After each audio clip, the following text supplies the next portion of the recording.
Hello, नमस्कार, कैसे हैं मेरे सभी मित्र? उम्मीद करती हूँ कि आप सब लोग अच्छे होंगे और बहुत-बहुत सॉरी सर्वप्रथम आप लोगों को बहुत-बहुत माफ़ी चाहती हूँ कि मैं पिछले 3-4 दिन से कोई वीडियो नहीं बना पाई। वीकेंड्स में तो मैं वैसे भी वीडियो नहीं बनाती हूँ और कल मंडे था तो ऑफ़िस में बहुत काम था, मैं नहीं बना पाई वीडियो, सॉरी। और आज भी ऑफ़िस में काम है, प्रोग्राम है कथक केंद्र नई दिल्ली में और मैं कंपेयरिंग कर रही हूँ, मंच संचालन करने जा रही हूँ, इसलिए तैयार भी हुई हूँ। और प्रोफेशनल मेकअप आर्टिस्ट से मैंने अपना मेकअप करवाया है और मुझे पता है कि ट्रांस सब लोग को बहुत पसंद होता है मेकअप, बहुत आर्टिस्टिक होते हैं वो लोग। तो आप लोग देख सकते हैं काफ़ी अच्छे से उन्होंने मेरे चीक्स को ब्लशर की सहायता से खूब अच्छा किया है। और मेरे को सब लोगों ने बोला कि बड़ी बिंदी लगाइए, छोटी हमेशा लगाती हो, तो मैंने बड़ी बिंदी भी लगा ली है। और बाल बहुत सिंपल से बनाए हैं, ज़्यादा कुछ बालों के साथ खिलवाड़ नहीं करा है।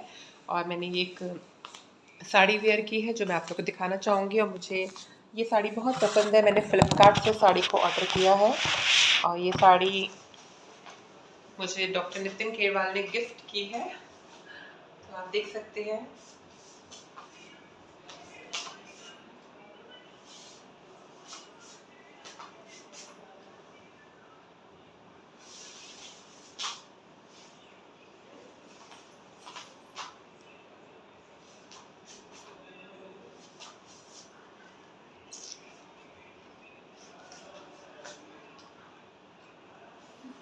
नेल्स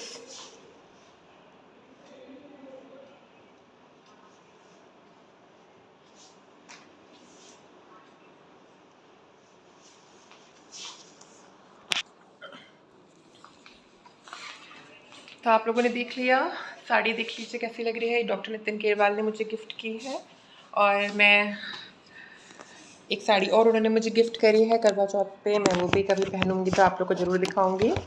मेरे को ये कलर बहुत पसंद है, ब्लैक के ऊपर ये कुछ एक मेटलिस मेटल लुक लिया हुआ गोल्डन शेड है जो कि मुझे बहुत पसंद है। आपको पता है मुझे कुछ यूनिक कलर्स ही पसंद आते हैं। मैं रेड और ग्रीन और ब्लू ये भी पहनती हूँ लेकिन बहुत कम पहनती हूँ, अब इतना वो कलर पसंद नहीं आता है मुझे।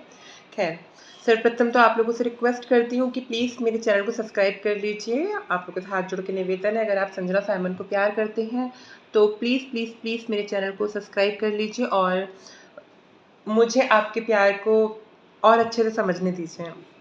वेल, आज जो मैं जिस टॉपिक पे बात कर रही हूँ वो 2 प्रश्न थे जो कि मुझसे डिफरेंट डिफरेंट ट्रांस वुमेन ने मेरे डिफरेंट डिफरेंट वीडियोज़ में पूछे हैं और मैं ज़रूर उन लोग का जवाब दूँगी।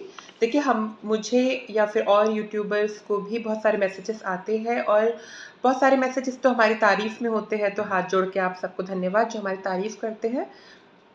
कुछ यूट्यूबर्स जो व्यूअर्स होते हैं हमारे, वो हमें सजेशन करते हैं डिफरेंट डिफरेंट टॉपिक्स पे वीडियो बनाने के लिए, लेकिन जिन टॉपिक्स में दम होता है हम उसमें बात करना पसंद करते हैं। जो टॉपिक्स बस यूँ ही होते हैं तो मैं बात नहीं करना चाहती उसमें, क्योंकि किसी एक बच्चे के लिए, किसी एक इंसान के लिए मैं क्या बात करूँ? अगर जब तक वो मुद्दा पूरी कम्युनिटी के लिए ना हो तब तक उससे बात करना बिल्कुल बेकार ही है। और किसी ने मुझसे बोला भी कि मैम हमें पर्सनल बात करनी है और ऐसा-वैसा, तो बहुत जल्दी आप लोग मुझसे पर्सनल बात कर पाएँगे।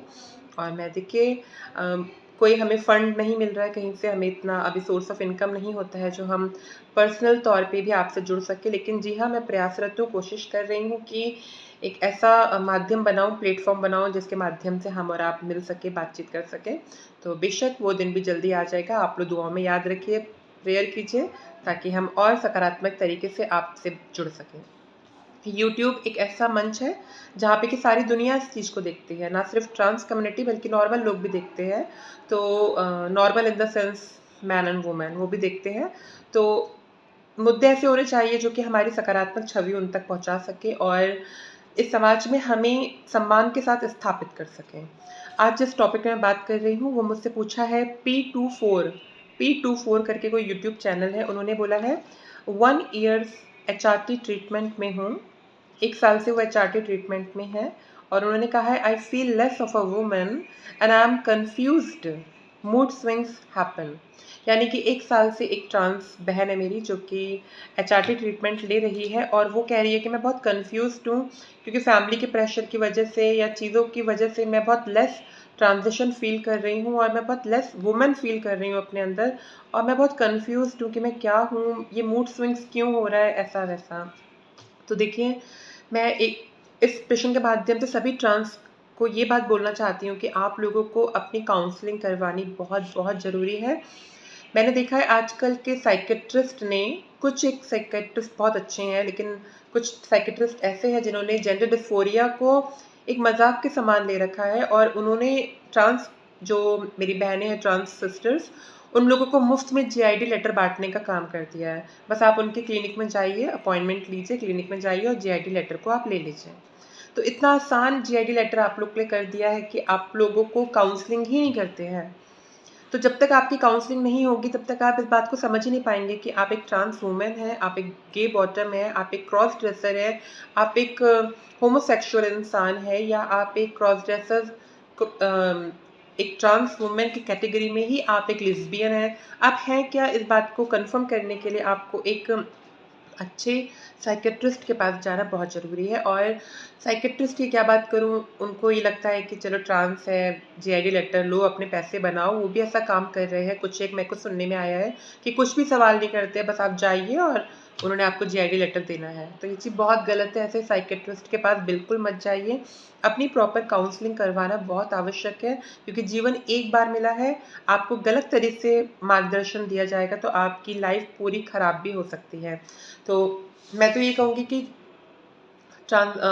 उसी साइकियाट्रिस्ट के पास जाइए जो जेंडर डिस्फोरिया के लिए जाना चाहता है और उसने पहले भी प्री ऑपरेटिव ट्रांस वुमेन्स के केसेस को हैंडल किया हो, या फिर किसी ट्रांस वुमन से बात कीजिए जो कि एक्सपीरियंस्ड हो और जिसने अपने अनुभव के द्वारा जेंडर डिस्फोरिया को समझा हो, उससे गुज़र के आई हो और वो अपना एक्सपीरियंस एक सत्य के साथ आपको बता सकें। जैसे कि मैं हूँ, या फिर सोनिया जी हैं, या और बहुत सारे यूट्यूबर्स हैं जो कि अपना खुद का जो एक्सपीरियंस होता है वो बाँटते हैं।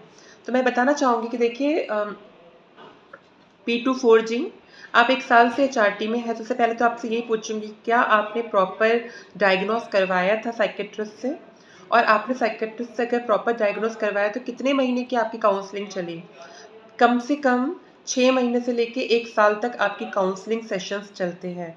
मैंने खुद सर गंगाराम हॉस्पिटल में डॉक्टर राजीव मेहता के अंडर अपनी काउंसलिंग करवाई है, और तकरीबन मेरे 8 टू 10 सेशंस कंप्लीट हो गए थे उनके साथ में, तब जाके डॉक्टर राजीव सर ने मुझे जीआईडी लेटर दिया था। तो इतना टफ़ था, टफ़ क्या बोलूँगी, मतलब वो नहीं चाह रहे थे कि मेरी लाइफ़ के साथ में कोई भी खिलवाड़ हो।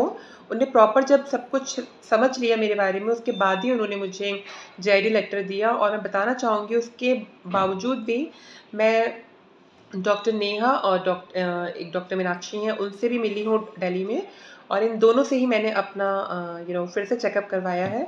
और मैं उन लोग के भी नंबर्स जब बहुत जल्दी शेयर करूँगी यहाँ पे, आप उनसे भी मिल सकते हैं।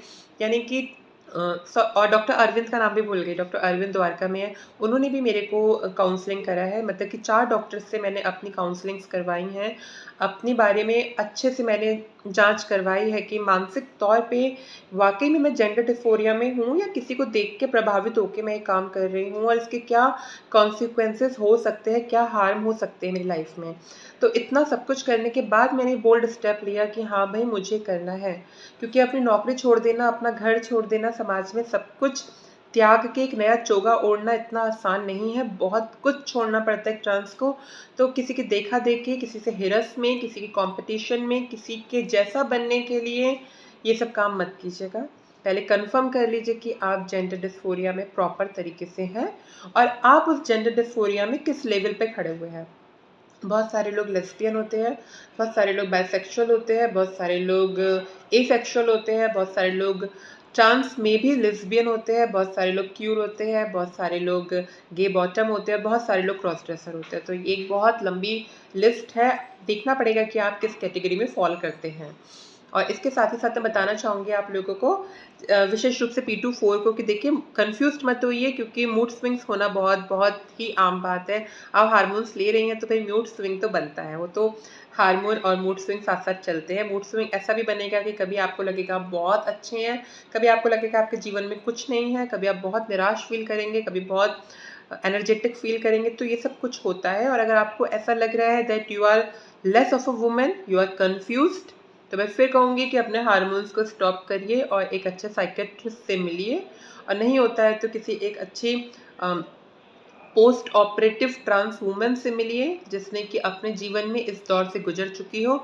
उससे पूछिए अकेले में कि मैम सच बताइए कि क्या क्या लाइफ रहती है और क्या हमें करना चाहिए, क्या नहीं करना चाहिए। ठीक है, ये दौड़ का हिस्सा मत बनिए कि ये ट्रांस वुमन बन गई, ये बन गई, ये बन गई तो मैं भी बन जाऊंगी। ऐसा कुछ ज़रूरी नहीं है। आप जहाँ हैं जैसे हैं उसमें भी बहुत कुछ अच्छा कर सकते हैं। तो फर्स्ट अपने इस बात को पता कीजिए। और अगर आपको लग रहा है कि आप लेस ऑफ वुमेन हैं तो ये बहुत बड़ा सिग्नल है कि आप शायद ट्रांस वुमेन नहीं हैं। आपको चेक करना है कि आप क्या हैं। ठीक है। और एक शीमेल एक वर्ड होता है जो कि बहुत ही भद्दा शब्द है, जो कि अच्छा नहीं माना गया है सभ्यता के हिसाब से।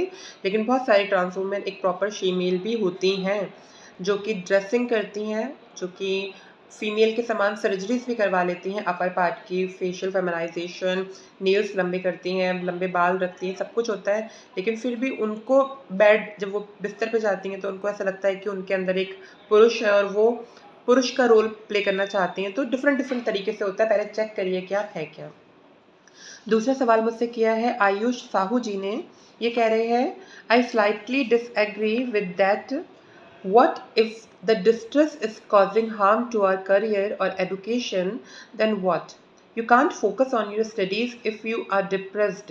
Then it's better to take the HRT if your family is good with you. तो ये जो सवाल है ये आयुष साहू जी ने पूछा है। मैं ज़रूर जवाब देना चाहूँगी इसका। देखिए आयुष जी, एक्चुअली आयुष जी ने मेरी एक वीडियो पे कमेंट किया था जिससे मैंने ये बात कही थी कि हमें अपनी स्टडीज़ कंप्लीट करनी है और आप पहले स्टडीज़ कंप्लीट करिए, एजुकेशन पूरी कर लीजिए, करियर बना लीजिए अच्छा सा, फाइनेंशियली स्ट्रांग हो जाइए, उसके बाद ये काम करिए। तो आयुष साहू जी, मैं आप कह रहे कि you are slightly disagree with my that advice. मैं ये कहना चाहूँगी कि I am completely disagree with what you have messaged me. इसलिए कहना चाहूँगी आपको कि देखिए आप कह रहे हैं कि आप डिस्ट्रेस में हैं और डिस्ट्रेस की वजह से, डिप्रेशन की वजह से आप पढ़ाई नहीं कर पाते हैं।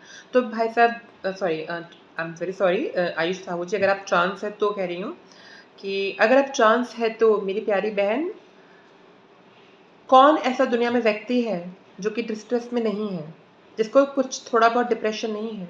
हर कोई अपने जीवन में किसी न किसी बात को लेकर डिप्रेशन में रहता है, परेशान रहता है। लेकिन उसका मतलब ही कहीं से कहीं तक नहीं है कि हम पढ़ाई लिखाई ना करें।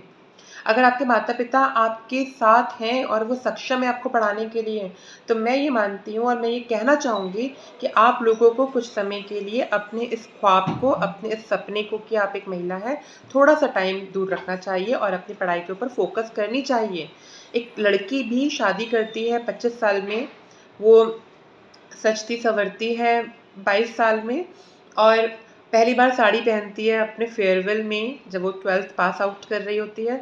तो हर चीज़ का एक उम्र होती है, एक तरीका होता है। अगर आप ग्रंथ भी पढ़ते हैं, पौराणिक ग्रंथ भी पढ़ते हैं, तो 25 साल तक कहा गया है कि वो आपका शिक्षा लेने के लिए बना हुआ है, वो आपका ब्रह्मचार्य का जीवन है। तो आपको वहीं फॉलो करना है, आपको ये सारे सिस्टम फॉलो करने हैं। आप मत सोचिए कि आप एक ट्रांस है, आप मत सोचिए कि आप एक आदमी है या औरत है या कुछ भी है, कुछ मत सोचिए। सिर्फ इतना सोचिए कि अगर आपने अपने जीवन के शुरुआत के 25 साल अपने एजुकेशन को दे दिए, अपनी पर्सनालिटी को इम्प्रूव करने में लगा दिए, तो 25 साल के बाद का जो सफ़र होगा ना, वो आपकी मुट्ठी में होगा। आप जो चाहेंगे वो कर सकते हैं। अगर आपके पेरेंट्स आपको सपोर्ट कर रहे हैं एचआरटी में, तो इसका मतलब ये नहीं है कि आपके पेरेंट्स, भगवान सबके पेरेंट्स को लंबी उम्र दे मैं तो कहूँगी, लेकिन हम पेरेंट्स हो, चाहे भाई-बहन हो, चाहे बॉयफ्रेंड हो, कोई भी हो, हम किसी के ऊपर खड़े होके उसके सहारे कुछ नहीं कर सकते हैं। ये जीवन का एक बहुत बड़ा हिस्सा है। मेरे पिताजी की डेथ हो गई है, मैंने पिताजी को बता दिया था मैं ट्रांस वूमेन हूँ, लेकिन मेरे पिताजी आज मुझे नहीं देख पा रहे इस रूप में। आज मुझे खुद संघर्ष करना पड़ रहा है। आज मेरी माताजी है, कुछ समय के बाद में वो भी मुझे छोड़ के चली जाएँगी। सबके साथ में होना है ये तो देखिए। तो मैं अपनी माता के ऊपर डिपेंड हो जाऊँ, अपने पिताजी के ऊपर डिपेंड रहूँ या अपने भाइयों पे डिपेंड रहूँ, तो ये मेरी मूर्खता है। मुझे डिपेंड होना है तो या तो सिर्फ़ ईश्वर पे या सिर्फ़ अपनी काबिलियत, अपनी बुद्धि पे। सिर्फ़ ये 2 चीज़ें जो मेरा साथ दे सकती हैं ताउम्र। इसलिए कह रही हूँ कि अपनी बुद्धि को शार्प करिए ज़रूर। अपने माता-पिता अगर आपका सपोर्ट कर रहे हैं एचआरटी में तो अव्वल तो उनको बताइए ही मत अभी कि भई आप ट्रांस है या आप एचआरटी में हैं, इतना मत सोचिए। अगर आपको दिल से आवाज़ आ रही है कि आप एक महिला हैं, आप एक लड़की हैं, तो अपने दिल को कहिए कि जी हाँ, मुझे पता है कि तुम एक लड़की हो और तुम्हारा राइट टाइम आएगा। राइट टाइम जब आएगा तो मैं तुम्हें आज़ाद करूँगी इस शरीर से। मैं तुम्हें ज़रूर जन्म दूँगी, लेकिन अभी जो मेरा मेन मकसद है वो अपने आप को अम, एजुकेशन में सक्षम करना है, ताकि जब मैं तुम्हें जन्म दूँ, तो तुम्हें सम्मान के साथ जन्म दे सकूँ। तुम्हें वो सम्मान मिले, तुम्हारी मज़ाक ना बने, तुम्हारा बहिष्कार ना हो, लेकिन लोग तुम्हें सम्मान दे सकें। तो मैं ये ज़रूर आप दोनों से बोलना चाहूँगी। P24 और आयुष साहू जी, अगर आप मेरी इस वीडियो को देख रहे हैं, तो कृपया मुझे कमेंट करके बताइएगा कि अब आपके मन में क्या चल रहा है? आपको साइकियाट्रिस्ट से ज़रूर मिलना चाहिए। सिर्फ़ पैसे देके अपना जेआईडी लेटर लेके अपनी मेडिसिन्स स्टार्ट नहीं करनी चाहिए। अव्वल आपको प्रॉपर तरीके से अपनी काउंसलिंग करवानी चाहिए, देखना चाहिए कि आप किस कैटेगरी में फ़ॉल कर रहे हैं और अगर आपको लगता है कि बिल्कुल बहुत आवश्यकता है कि आपको ट्रांसफ़ॉर्मेशन करवाना है, यही सब कुछ है, मतलब इसके बिना आप जी ही नहीं सकते हैं। आप माता-पिता के बिना जी सकते हो, नौकरी, पैसे के बिना जी सकते हो, लेकिन इसके बिना नहीं जी सकते हो, तब आप आगे बढ़िए, इस काम को कीजिए। वो भी तब जबकि आपकी एजुकेशन कंप्लीट हो, आपने अपना अच्छा करियर बना रखा हो और आप फाइनेंशियली स्ट्रॉन्ग हो। क्योंकि ज़िंदगी है, कब कौन-सा यू टर्न ले ले आपको पता भी नहीं होगा।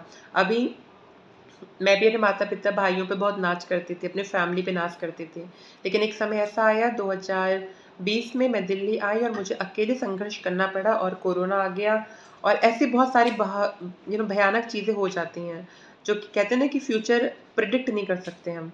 फ्यूचर बहुत अनसर्टेन होता है। तो इसलिए बोल रही हूँ कि अभी आपके पेरेंट्स आपको सपोर्ट कर रहे हैं, आप मेडिसिन्स ले रहे हैं, बहुत अच्छी बात है। लेकिन इन सब चीज़ों के साथ में आपको कोशिश करनी चाहिए कि आप अपनी एजुकेशन को कंप्लीट कर ले, ताकि अगर कोई भी विषम परिस्थिति होती है, कोई भी ऐसी खराब बात होती है, तो उसमें आप सँभल के चल सकें, अपने पैरों में खड़े रहें और अपने सेल्फ कॉन्फिडेंस को, सेल्फ लव को बहुत अच्छे से डेवलप कर लीजिए अपने अंदर। इन्हीं शब्दों के साथ में आप लोगों से विदा लेती हूँ। कैसा लग रहा है सब कुछ ज़रूर बताइएगा और आप लोग के पॉजिटिव कमेंट्स मुझे बहुत ज़्यादा मोटिवेट करते हैं। Thank you so very much. परमेश्वर का धन्यवाद हो कि आप सब लोग मेरी वीडियोस को देखते हैं, मुझे प्रेम करते हैं और प्लीज़ मेरे चैनल को सब्सक्राइब कीजिए ताकि मैं और अच्छी-अच्छी वीडियो बना सकूँ और आप लोगों से यूँ ही प्यारी-प्यारी बातें कर सकूँ। जय हिंद, जय भारत।